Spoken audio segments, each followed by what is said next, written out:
So,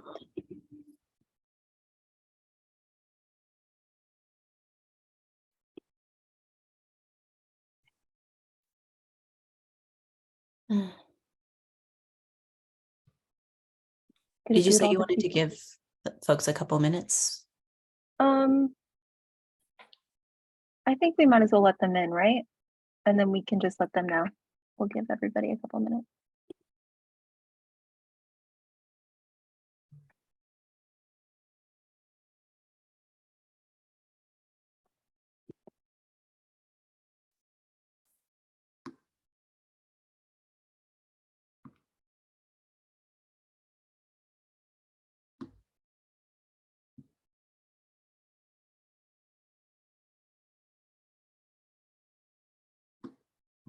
Oh, hello. We're gonna give everyone a couple minutes to trickle in. Um, we'll wait about 5 minutes before we get started. So if you feel more comfortable with your camera off, that's totally fine. If you want it on, that's okay too. But yeah, we'll let you know when we're gonna get started.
For those who just came in, we're gonna give folks like 2 more minutes before we get started.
All righty, while we're waiting, go ahead and put your name, your pronouns, the city you reside in, and name one thing you do for fun.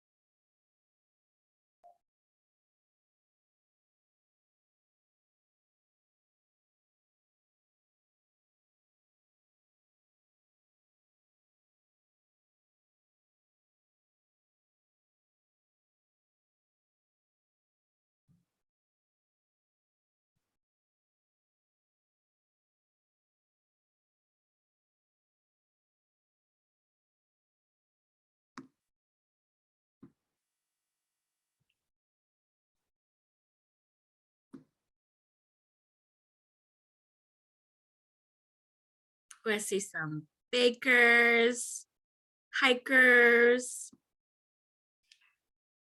Ooh, nice.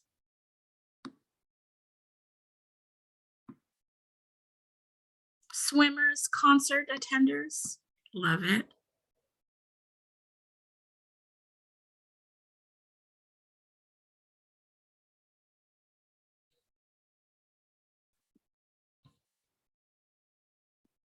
All right, let's go ahead and get started.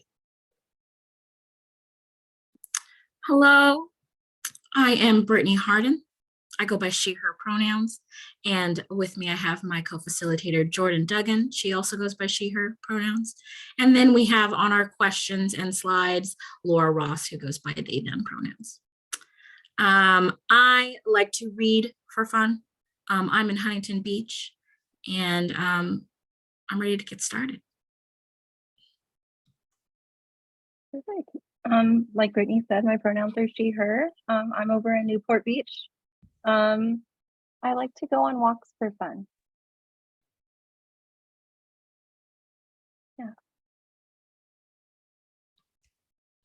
Okay, on our third slide, Laura, we have our QR code. This is our pretest. It helps us make sure that we are doing the thing that we're supposed to be doing here today. And if you wouldn't mind taking a screenshot, we also have the link for those who are on our phone in the chat. Go ahead and take a couple seconds to complete it. It's just a couple questions.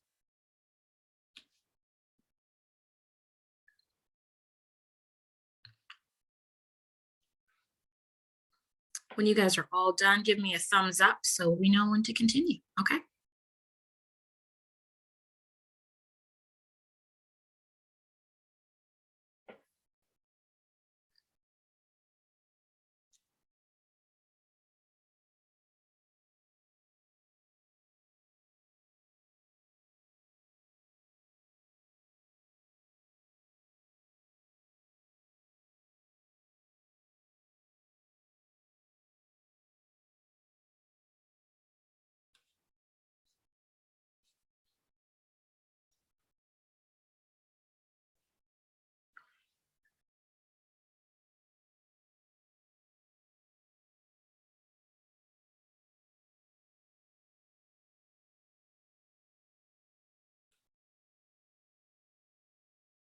Okay, I saw one thumbs up.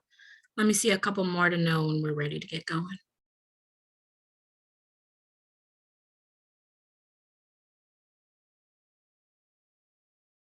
I got 2.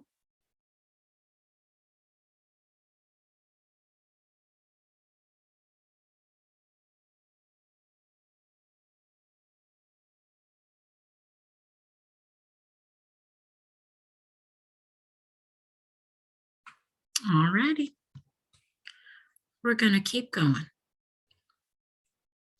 Yep, and so our objectives for this presentation, we're going to tell you a little bit about us at the LGBTQ Center, Orange County. And then we're going to dive into childhood trauma. We're going to give a little bit of a refresher of what we talked about last part in our series. And then we're going to be talking about the ACE study and doing a little activity with you all. And then we're going to be talking about substance use, specifically in the LGBTQ plus and BIPOC community, and how they're at risk for substance use. And then also to close out, we're going to be talking about treatment and treatment considerations, and give you all some resources.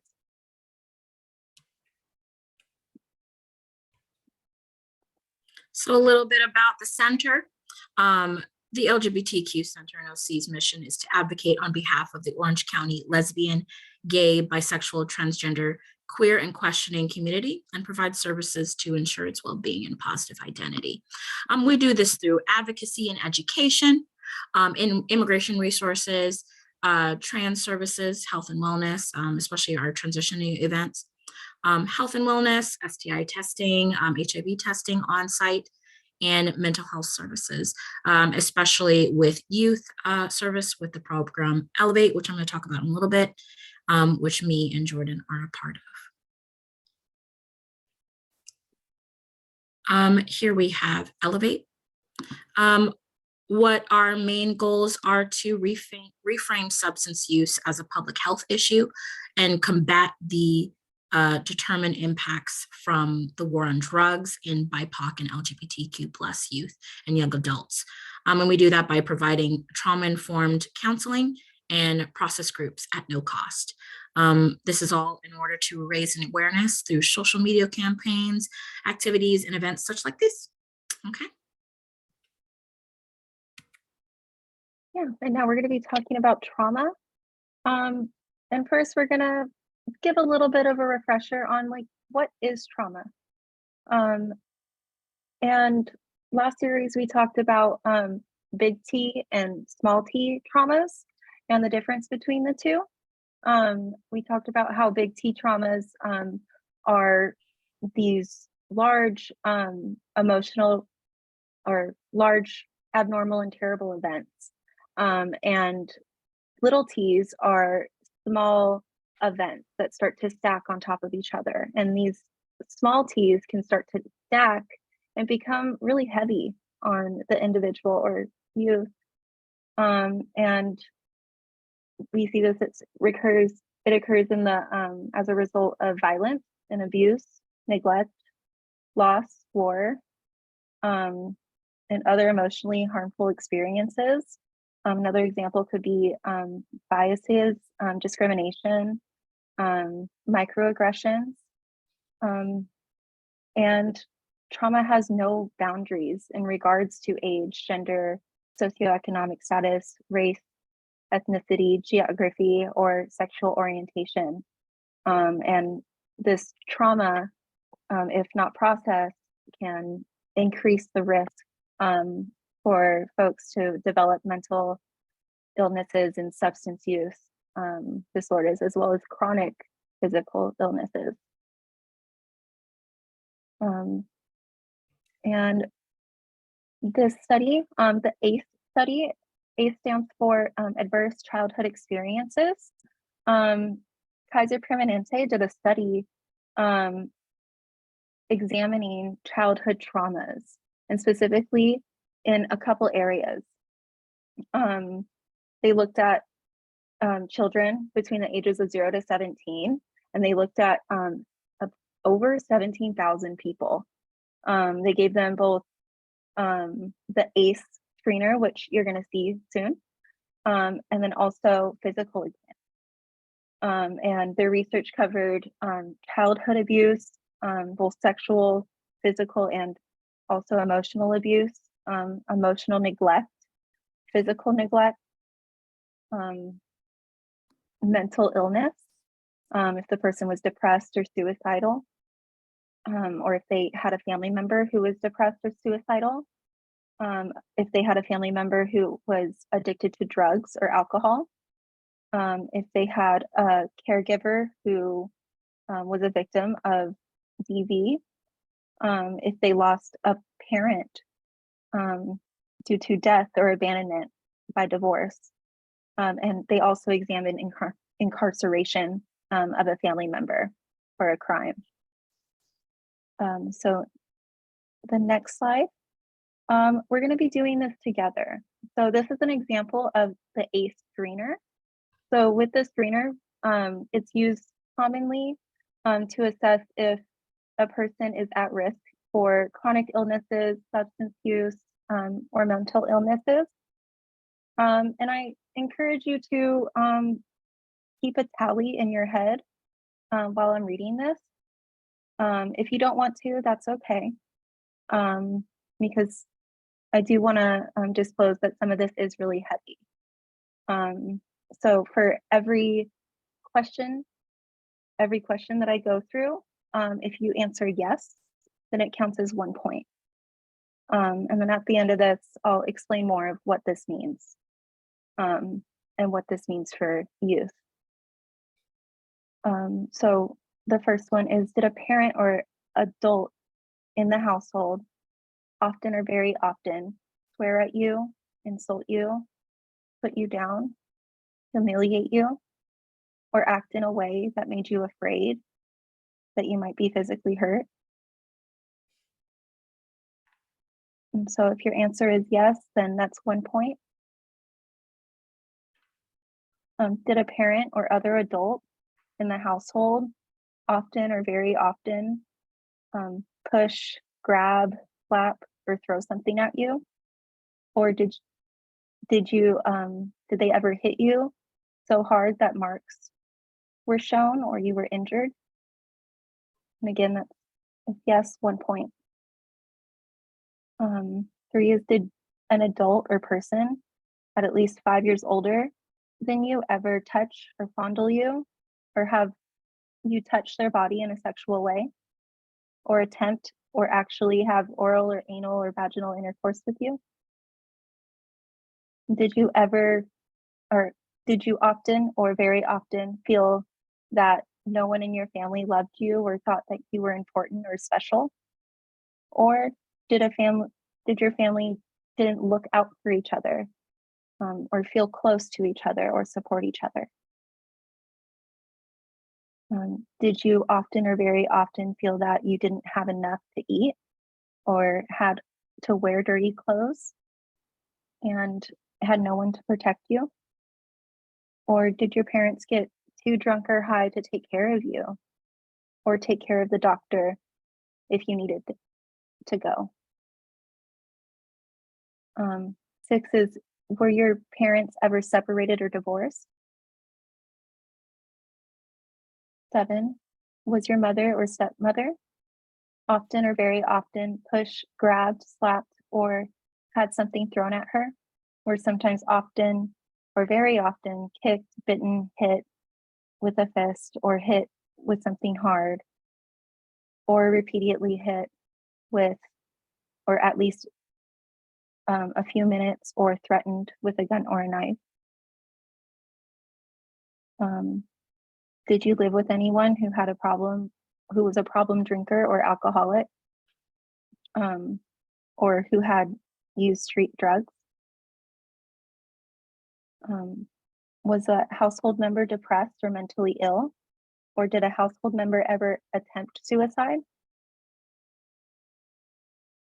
And then the last one is, did a household member go to prison? And just keep in mind what that tally is. You don't have to share it. But what was seen through the ACEs study was that children, we can go back to the other slide. Thank you, Laura. Children with a score of 0 to 3 were considered low risk at getting, it's called toxic stress illnesses, such as mental illness, substance use, or chronic illness. With someone with a score of 1 to 3 points with associated health conditions are considered moderate risk for mental illness, substance use, and also chronic illness. And then with a person with 4 or more points with or without an associated health condition are considered high risk. And what was found was, for a person with 4 or more, their relative risk for the chronic illness of obstructive pulmonary disease was 2.5 times, more likely that of someone with an ACE score of 0. And for someone with 4 or more, was 4.5 times more likely to have depression. They were 12 times more likely to attempt suicide. And then a person with an ACE score of 7 or more had triple the lifetime risk of lung cancer and 3.5 times the risk of heart disease, which is the #1 killer in the United States. And through this study, we found that how these early exposures to adverse childhood experiences impact the development of child's brains and bodies. And what we know is that it can have certain impacts on certain areas of their brain, such as the nucleus and compass, which is the brain's pleasure and reward center in their brain, and that's linked to addiction. And since this study also took physical exams, they also used MRI scans, and they found that measurable differences in the brain's fear response center, which is the amygdala. And this evidence proved that there was real neurological evidence why folks were exposed, or how that folks exposed to these experiences were more likely to engage in high-risk behavior, such as using substances or other high-risk behaviors.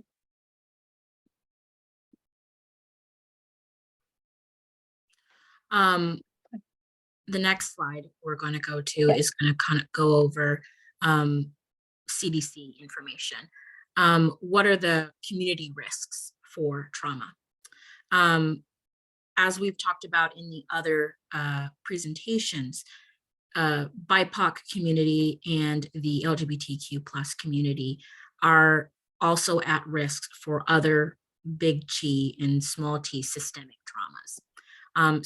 Racism, systematic oppression, microaggressions, stereotypical threats, as well as poverty, which lies multi-generational trauma of lack of resources, scarcity mindset, exposure to violence within the community, especially LGBT BIPOC youth at risk for violence, and discipline from institutions, overly punitive school discipline, and the school to prison pipeline.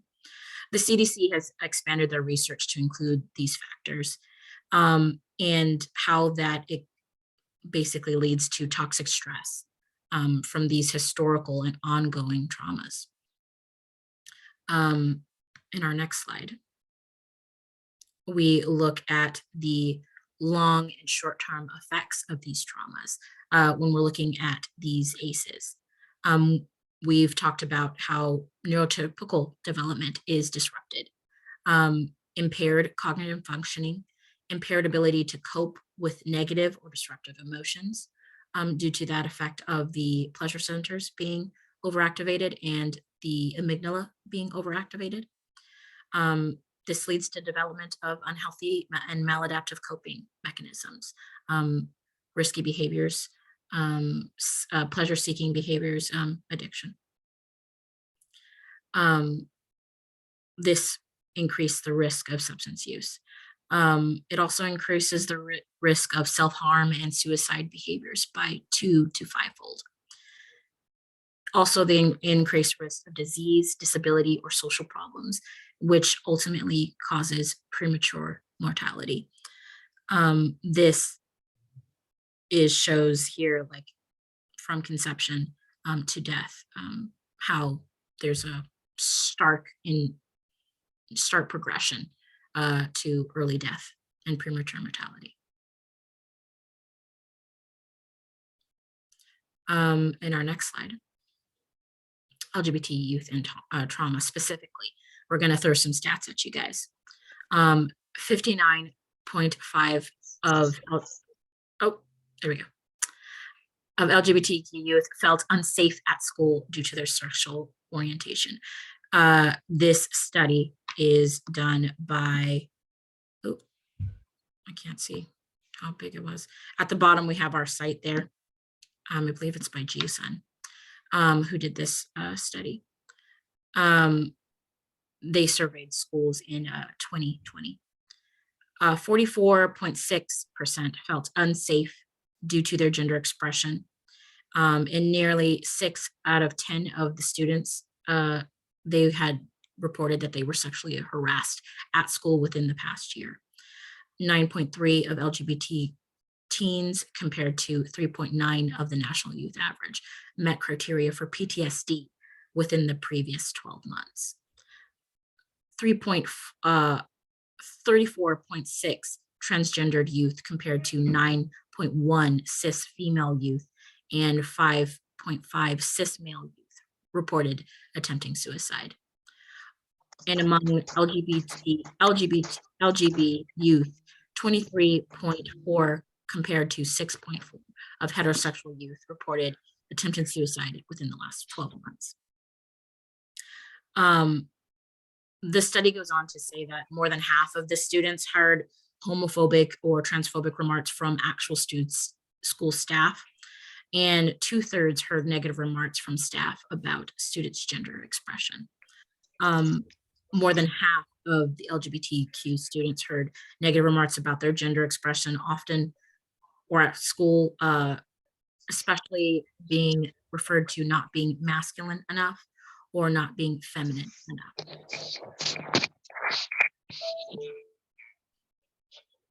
The majority of the students did also report that sexual harassment piece. And we find that most, well, near than 6 in 10 of LGBTQ students are sexually harassed. And that increases with trans or non-binary identity. We're going to go to the next slide. We've also talked about in our last session how there's a double stigma with intersectional identities. Over half of LGBTQ students heard racist remarks. These racist remarks, transphobic remarks, homophobic remarks are these small t's that are building on top of these other systemic issues and ACEs on top of that, leading to these high risks of suicide. LGBTQ youth of color were greater use of experiencing multiple forms of victimizations than their white LGBTQ peers. Black LGBTQ students are more likely than nearly half of all others to feel unsafe about their race and ethnicity, which is why it's so important to have an intersectional approach to trauma, and while we are addressing homophobia, transphobia, and racism. Students are commonly restricted from expressing themselves as LGBTQ in school and being disciplined for public displays of affection that are not disciplined amongst non-LGBTQ students. They're prevented from discussing or writing about LGBTQ topics and assignments, restricted from wearing clothing or items respecting or supporting LGBTQ issues, and prohibited from bringing a date of a same gender to school dances and being disciplined for that. We're all aware of what's happening in Huntington Beach and in Florida about flags and books in public spaces. Schools often enforce adherence to traditional gender norms, including being prevented from using bathrooms aligned with their gender identity, prevented from using their chosen name or pronouns, and prevented from wearing clothes that are considered inappropriate just because they're based on traditional gender roles. And we can go to our next slide. Before we dive into this next part, we want to pause for any questions that anybody might have. We gave a lot of information, a lot of statistics. So if you have a question, feel free to drop it in the chat. And yeah, we'll give you all a couple minutes.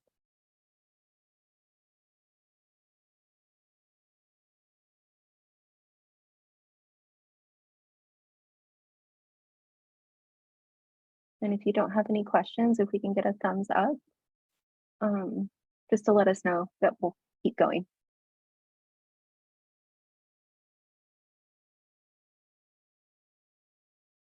Seeing thumbs up. Okay. Okay. I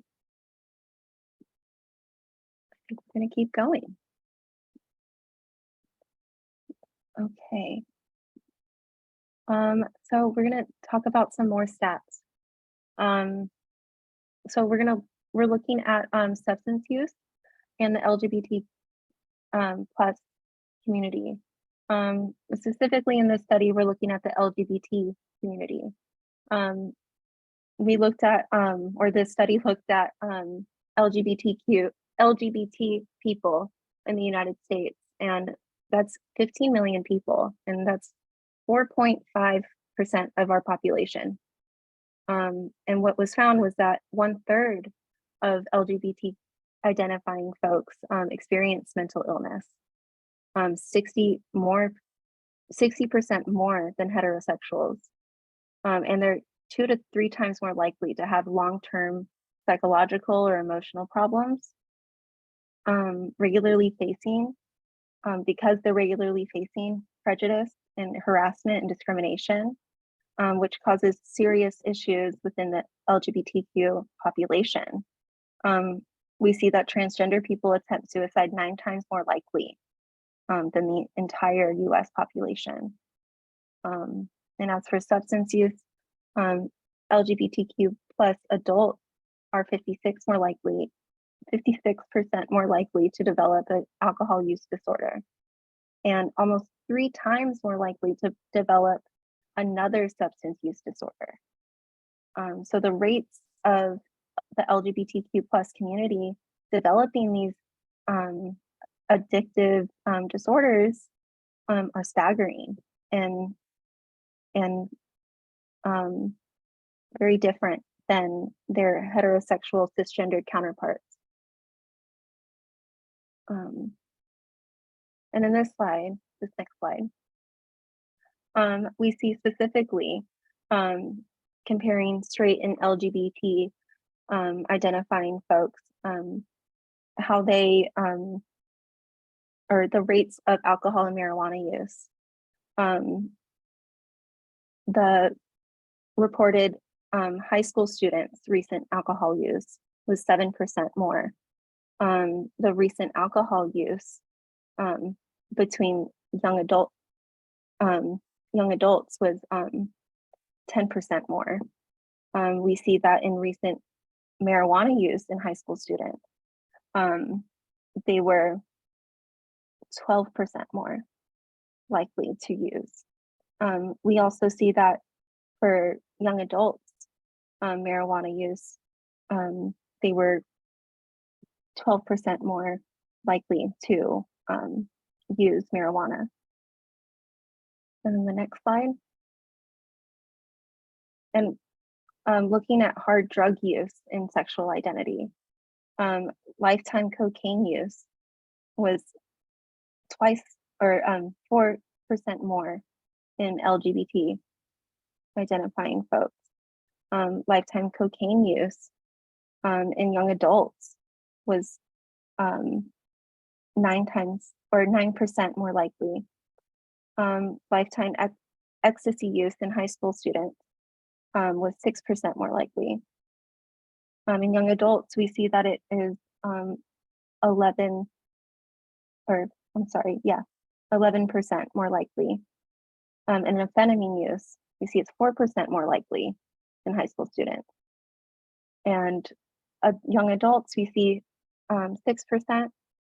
And for heroin use, it is 3% more likely. And then lifetime heroin use for young adults, 4% more likely. And we're going to share a video, the next slide.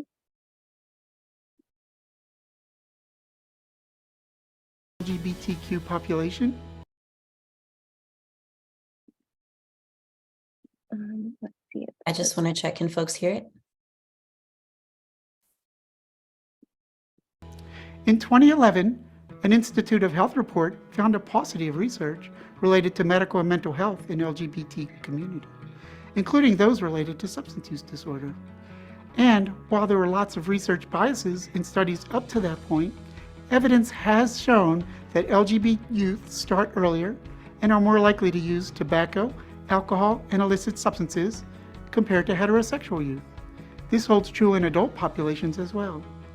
The National Center for Transgender Equality found much higher rates of substance use in transgender persons in comparison to the general population.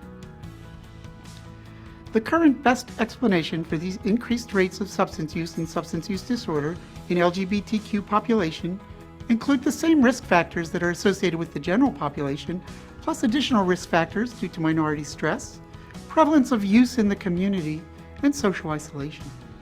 Risks for all populations include biological factors, environmental factors, and factors related to the substance itself, such as ease of availability, route of administration, cost, and effect on the brain.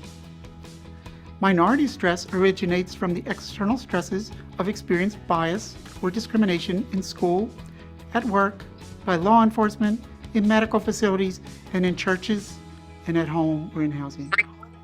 Minority stress, if prolonged and severe, leads to disruption in general psychological processes, as well as to internal stigmatization. These disruptions of general psychological processes include harmful coping mechanisms, decreased emotional regulation, poorer interpersonal function, and worsening cognitive function. It may be easy for you to see how any of these might lead to substance use.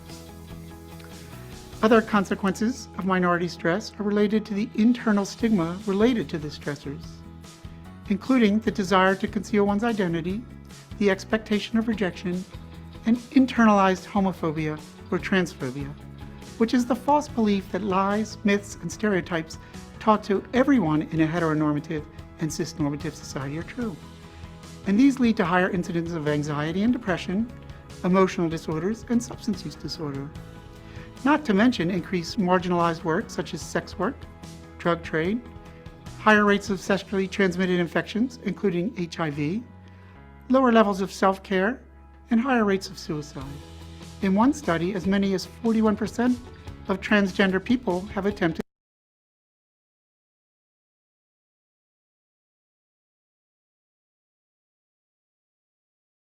Thank you, Laura. We're going to go to the next slide. Or is it LGBTQ not over? population. I'm sorry. I thought it was over. I like that video because it wraps kind of everything up that we're going to talk about in the next couple slides. We have talked a lot about stats and a lot about trauma, and we know that all of these things, internalized homophobia, discrimination, microaggressions, family issues, and rejection, all kind of lead to substance use as a way of coping. There's a growing body of evidence that show that lesbian, gay, bisexual, trans, and queer or questioning youth suffer from potentially traumatic events or PTEs at a significantly higher rates than their straight or cisgender peers. Amongst the most prevalent of these PTEs affecting LGBTQ plus youth are parental rejection, bullying, physical and sexual harassment, and hate crimes. Consequently, these youth experience a wide array of health disparities, like we talked about with the ACEs scores. They lead to higher rates of pulmonary and other gastrointestinal diseases, as well as increased rates of anxiety, depression, suicide ideations, drug and alcohol misuse, and transmitted diseases and infections, as well as homelessness and post-traumatic stress disorder. As they cope with stigma, harassment, and rejection by their families, LGBTQ teens are more likely than their non-LGBT peers to abuse drugs as a form of coping. Also, for most LGBTQ teens and non, friends are a crucial frame of support. However, in some cases, this means that while you're connecting with your peers, they are also more likely to be using drugs or alcohol. When there's the high risk of being ostracized by a caregiver or loved one, or that might lead to them being kicked out of the home or becoming homeless. And once these youth become unhoused, they are at extreme a risk for these factors. But what we've talked about a lot is that LGBTQ plus and others, their family may feel, because of their culture or religious upbringing, feel that they are embarrassed or ashamed and pass those things on to their children. And they swallow those ideations in that type of viewpoint and mind frame. And these lack of resources that might happen because of poverty creates like a scarcity mindset that may lead people to think that there's not safe spaces that are accessible and affordable, which is why Elevate is so important. In our next slide, we're going to talk about the actual cycle of abuse. Oh, wait, I skipped a slide. We're actually going to talk about attachment issues instead. Yeah, we're going to be talking about attachment and how that's linked to substance use. And like what Brittany just shared about family and family being rejecting. The individual might not have a safe place to go and express these emotions and regulate with these intense emotions of shame and guilt and rejection. They will likely search out other ways to regulate those emotions as a substitute for connection. Instead of regulating with others, the individual starts establishing an attachment to the substance as a means to manage and cope with these intense emotions. And individuals don't learn these emotional regulation strategies and use substance use as a substitution to manage these emotions. And it's because of this innate feeling we all have as humans to belong and feel like we have a community. And substances buffer against feelings of inadequacy and other intense emotions. So the individual starts to form an attachment to the substance as a means to find a way to cope with these intense emotions. It's something that's always there for them, something that makes them feel good or brings that relief that they're looking for. And instead of finding that in connection with others, they find that within connection to the substance and using the substance. And if a child doesn't get consistent attunement, they're likely going to look elsewhere, like I said, to self-medicate. And substances numb and they bring relief and euphoria. And it's just a replacement and it's temporary. In the next slide, we're going to see more about that in the cycle. Now we're going to talk about the cycle of substance use. So we have here the initial use. That's the first time you try any type of substance. It's great. It feels great. It's a great time. And then after that initial use and enjoyment and that sense of relief and attunement, abuse starts. And that is a sense that to escape my circumstance, to escape these distressing feelings and emotions, this lack of attunement, I'm going to use this substance to escape this reality, this sense of euphoria I gain. That leads us to tolerance. Your brain changes with using these substances, different substances. And it doesn't take the same amount to get the same sense of euphoria. It increases. You need to take more. Dopamine says that feels fun. We gotta get more of that thing. And then there's now a chemical dependency attached to the substance. I can't feel euphoric at all without this substance. And that's how we get to dependence. When we try to stop using the substance or try to ingest less, we find that sense of withdrawal and impairment. That's when that part of the cycle begins. And it starts in addiction. You must use more and more each time to feel that initial sense of connection. And even if there is a state of, I can't have the drug or I stop doing drugs, there is an inevitable relapse without treatment. And the cycle continues. Do we have any questions about anything that we've talked about so far?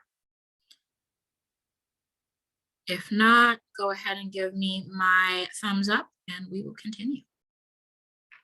I got one. Quick question. Mhm. Hi.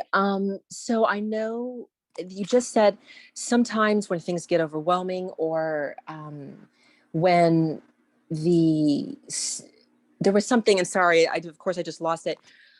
When it comes to the sensory things, you said people may be looking for stimulation or whatnot. I was also going to ask the reverse of that, and I'm sorry I don't have your exact wording, but the reverse of it is sometimes I know with some neurodivergent people, we're overstimulated, or there's the overstimulation can be overwhelming, and therefore substances can sometimes be used to kind of dampen down that overstimulation. Have you found that to be the case as well? Yes, that's the cool thing about substances is that there's something to depress and there's something to stimulate. So whatever your poison, you can find something that fits your sensory needs 100%. And fulfills that connection. And I think the word you're looking for, I said numbing, and numbing that overstimulation, that anxiety feeling that comes with feeling overstimulated. And numbing it starts to become comforting. And that's why folks would turn to those substances. I hope that answered your question.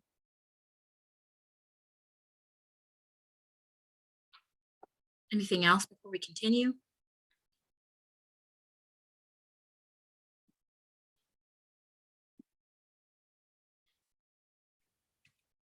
Okay.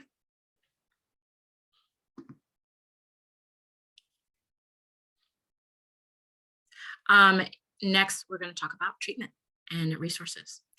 One of the most important thing when we're looking at substance use, especially when we're talking preventative measures, is trauma-informed care, which is why we've completed this series. As a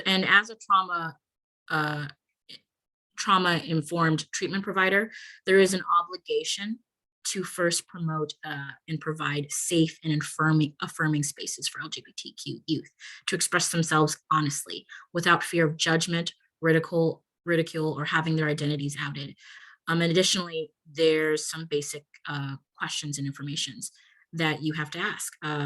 Gender identity, sexual orientation, and any history of PTEs.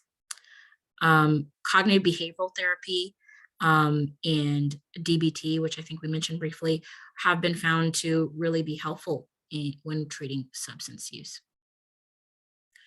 Support groups, providing that sense of connection outside of a substance is incredibly important.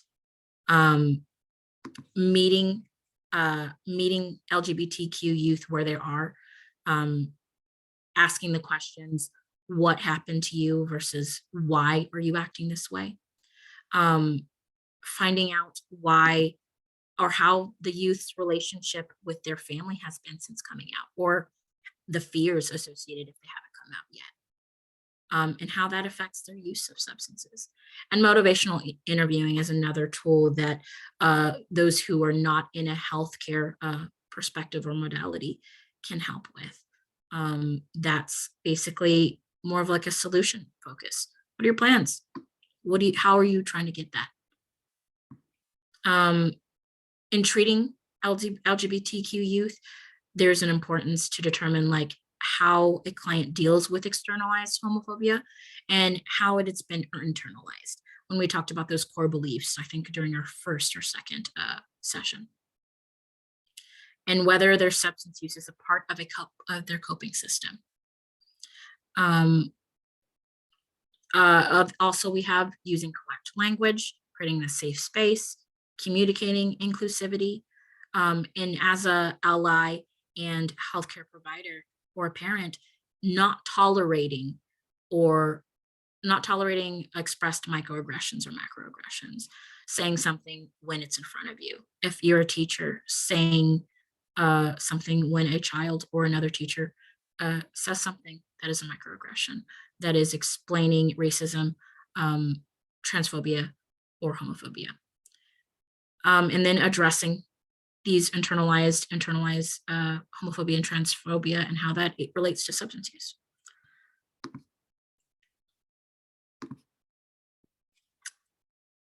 in our next slide. Yeah, in our next slide, we're going to talk about what schools can do to help LGBTQ identifying students. One thing, oops, there we go. One thing that they could do is provide an LGBTQ affirming space, such as a GSA, through the center or your local LGBTQ center. You can find resources to start a GSA. GSA stands for Gay Straight Alliance, or Gender Straight Alliance. We encourage the students to come up with what they want that acronym to stand for. Different student groups have picked different names, but providing that safe space, that affirming space, and making sure that they know that it is their own. Schools could also advocate for addressing biases and bullying when it comes to LGBTQ topics and youth, specifically standing up for those youth, like what Brittany just shared, who are victims of discrimination or microaggressions or macroaggressions, creating a zero tolerance policy on that. Supporting LGBTQ youth directly by being an ally and offering safe spaces in their classrooms. That can look like putting a flag in your classroom or putting up a poster with the rainbow flag on it. It could look like introducing yourself with your pronouns. For example, I'm Miss Dugan, my pronouns are she, her.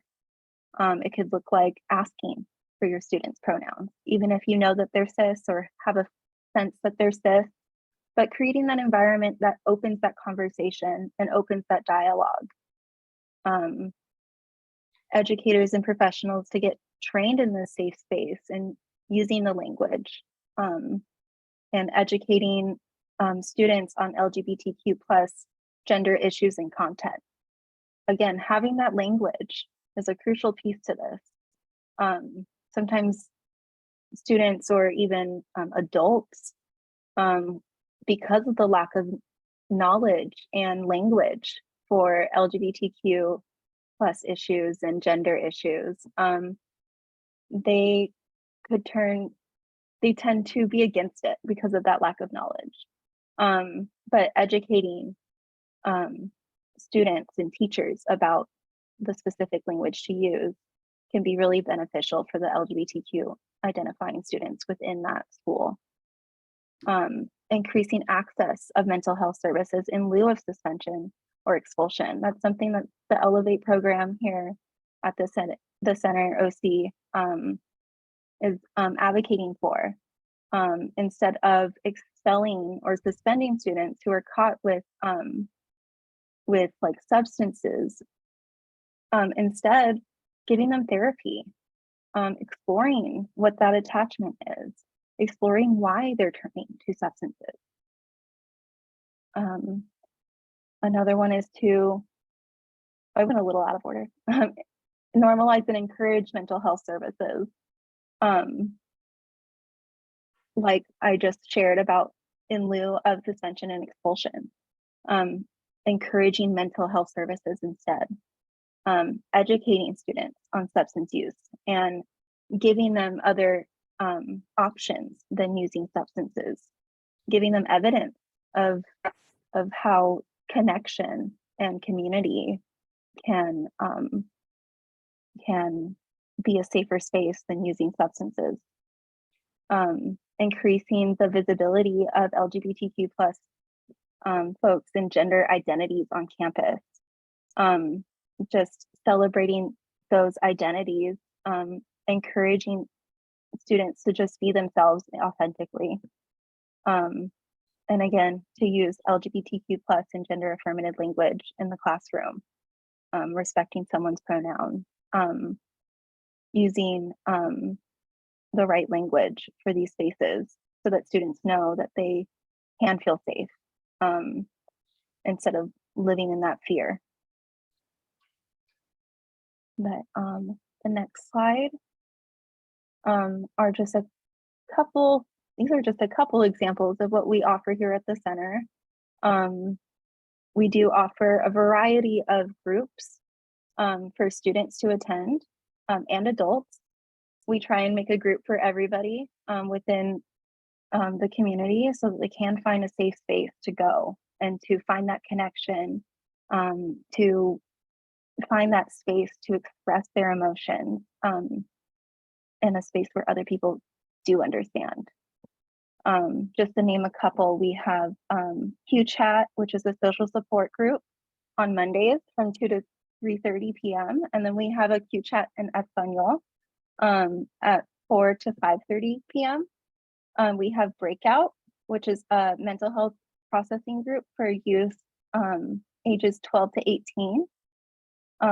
We have Gender Flood for ages 18 and up as a social support group, an educational group. We have Prism on Mondays, that's also 18 plus. On Tuesdays, we have Advocacy Through Art Coalition. And this is where students come together and create art. LGBTQ students and allies come together and make art and express themselves through that and find connection. We have a queer men's group. We have Study with Pride, which is another youth group we have here at the center. We have Cis Isn't, which is a young adult social support and educational group. We have Rainbow Group, which is another youth group we have here at the center for social support and educational support. On Thursdays, we have Outlet, which is a mental health process group for ages 18 to 26, every Thursday from 4:30 to 6. And then Youth Empowered to Act, which is a youth leadership group where youth come and lead other youth who do need it, and just talk and find that support. On Fridays, we have In-Betweeners, which is happens on the first Fridays of every month.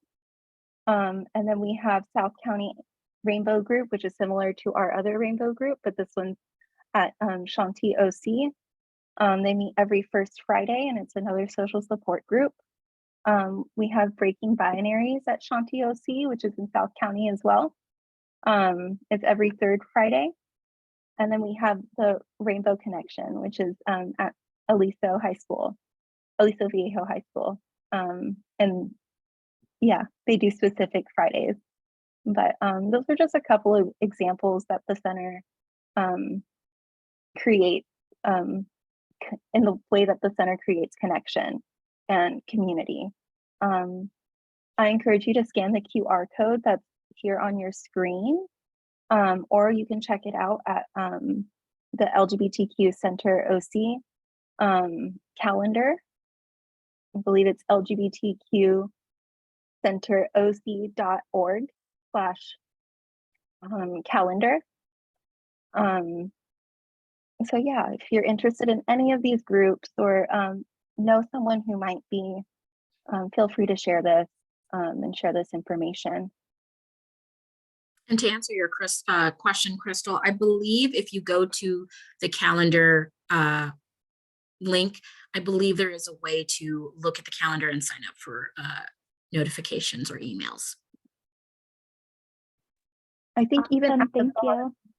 at the bottom of our reminder emails, there's a get update link if you'd like to get more updates.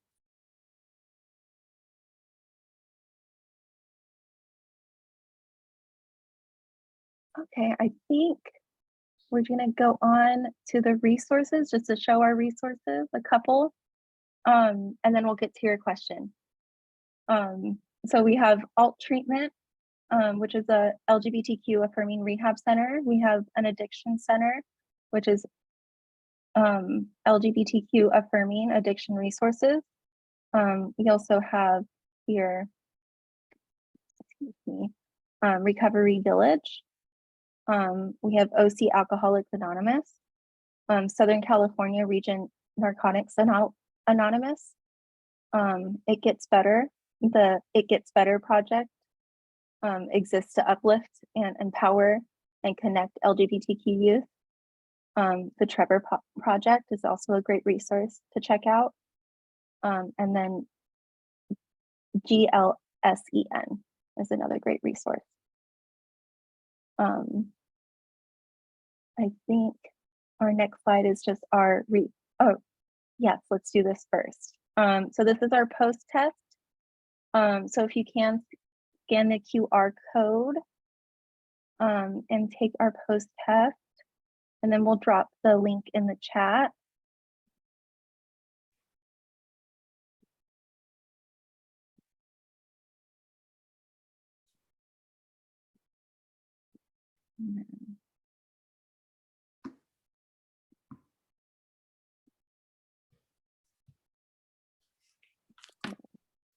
There's the link for that. If you could just take some time to fill out the post test, like Brittany mentioned for the pre-test, it really helps us to keep the data if we're doing what we're doing, to find out if we're giving what y'all want, and also like educating on these topics.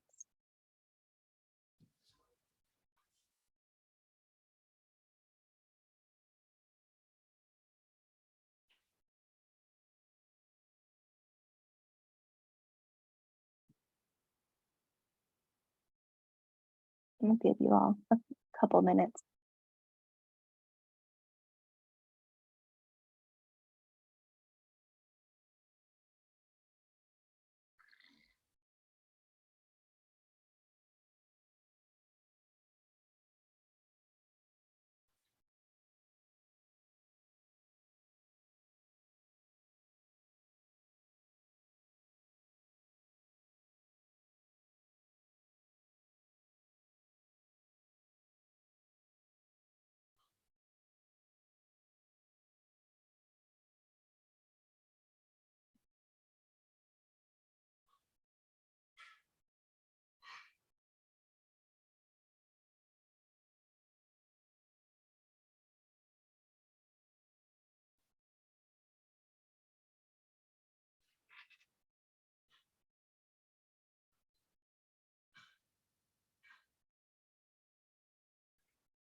When you are all done, go ahead and drop a thumbs up in the chat, and then we'll know you guys are ready to continue, okay? Take your time.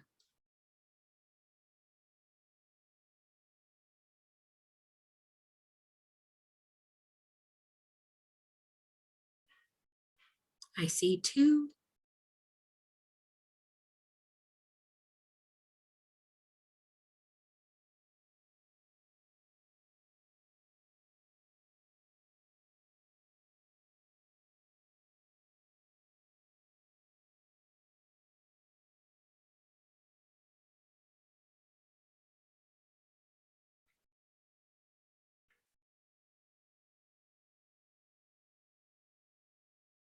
I see 3.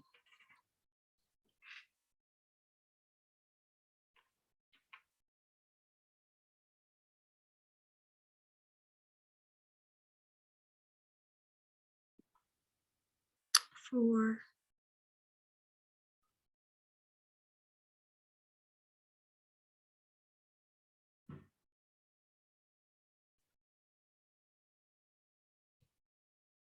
Okay.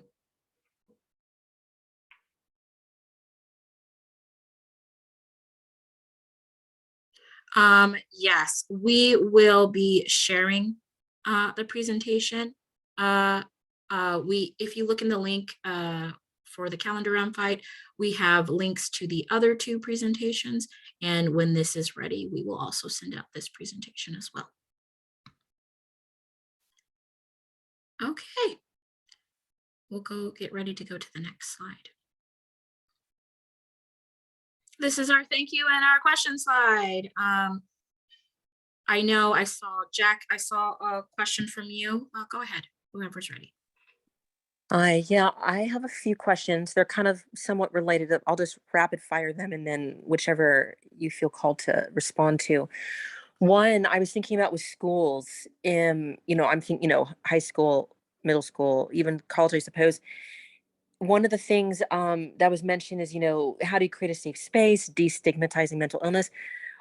When it comes to schools and decision makers in there, would it not make sense, perhaps, as an example, A, hire more teachers that are LGBTQ plus, but also if employees and teachers were kind of required to go see a therapist themselves, just as a check-in. We all need therapy, and just kind of having the structure. I know that there's some careers in professions that require that of their employees and others that do not. And that's just an idea. I mean, when it comes to destigmatizing mental health or substance abuse issues, or just even seeing oneself represented in a population or in a structure of authority, that would make sense. Two, what do you do when a place, whether it's a school or a shelter or a service provider of some sort, who says that they're supportive, but they absolutely fail in every which way possible for having a trauma-informed framework of, care or space, and have an LGBTQ plus supportive environment? And then my third question is, I know if you've already addressed this, I can go back and watch the previous presentations, but when it comes to really addressing internalized transphobia or homophobia for all ages, what do you suggest about that? I mean, it's a little bit different, and I know that this was a overview, but if we want to look more into that internalized process, where would one, or support others that do, where would we go to look at more resources besides that, especially if cognitive behavioral therapy doesn't work for everybody, for example? So I'd appreciate your thoughts on these. Thank you.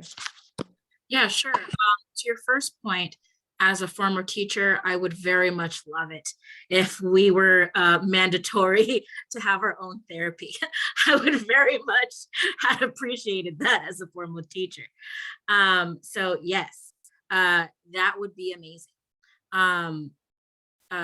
Whether or not a district is going to provide that is a different thing, but it's definitely something to advocate for in school boards, in community boards, to talk about. Thank you. Also, yes, representation matters. Seeing a teacher or a person of authority who looks like you or has similar presentation as you is incredibly important to a developed mind. And having access to that readily available would be amazing. Something else to advocate for in a school board or a district meeting, definitely. Ways to promote that would be, we provide trainings here at the center. That's something we could possibly do, is to contact our center and we could do trainings to help promote the trauma-informed perspective and address, internalized homophobia and transphobia that is institutional. I think your last question was like, how do we address that especially when CBT might be not for everyone? And yes, every modality, it may not be for every person. I know a lot of people are skeptical about CBT, especially those who are neurodivergent. Well, it sounds too familiar to ABA, and in all of the talk about how we help and are attempting to help and educate those who are neurodivergent, autism, or ADHD like. There's a lot of questioning about ABA. So yes, luckily there's other approaches psychodynamically. We did talk about core beliefs as taking internalized homophobia and transphobia as a core belief. In our I think our second or first presentation, we have the links for you guys there. basically is that when we hear all of these things like racism, we all know the rules of what we are supposed to do, how are we supposed to present, and how are we supposed to act in that way. And we internalize these things and we make that part of our identity. Attacking these core beliefs in a non-CBT frame would be like I'm thinking psychodynamically is like a script that we all follow. And attacking it in that type of a way. When you go to a coffee shop, you know how you're supposed to wait in line, you know how you're supposed to order your coffee. Disrupting that would be the way to attack that internalized homophobia and transphobia. I hope I answered all your questions. Yes, thank you very much.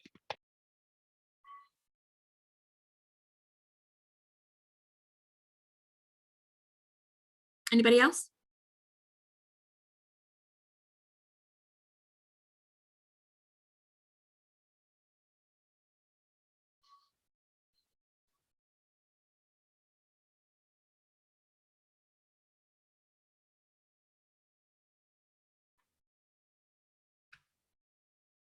If there are no more questions, please put a thumbs up in the chat. I have another quick question that just popped in. Go Sorry ahead. if I. So I know that a lot of this, especially this program, is geared towards our youth and how to support them. I suppose the question that emerges, what happens for those of us that fall through the cracks during our youth and are now adults, and there either aren't a lot of support mechanisms or structures in place, and so basically dealing with all the above mentioned issues, though being, and then having more time of experiencing some of the complications from our institutions in social dynamic in this country. What I've noticed, it just seems like, if you're under 24, there's resources. If you're over 60, there's resources. But for some of us in, swimming around in the middle, there aren't as much. And especially if we didn't address all these amazing things when we were young, or for, community members that were young, what can we do for that adult population that's experiencing all of these, though we're outside of the age bracket that are specifically being addressed? Oh, yes, 100%. So our Elevate program here at the center works specifically with ages 12 to 26. However, the center is all about everybody all the time. So the center, it has a sliding scale to provide mental health services for all ages. Specifically, I also facilitate me and Laura as well, facilitate a women's group from ages 18 plus, talking about these issues in a social group. There is also an API group that is available at the center. And of course, there is Transform and Translennials for all of us in the middle. So our center has resources, and I'm sure other centers as well. But please visit our website for all of us who fall into the cracks.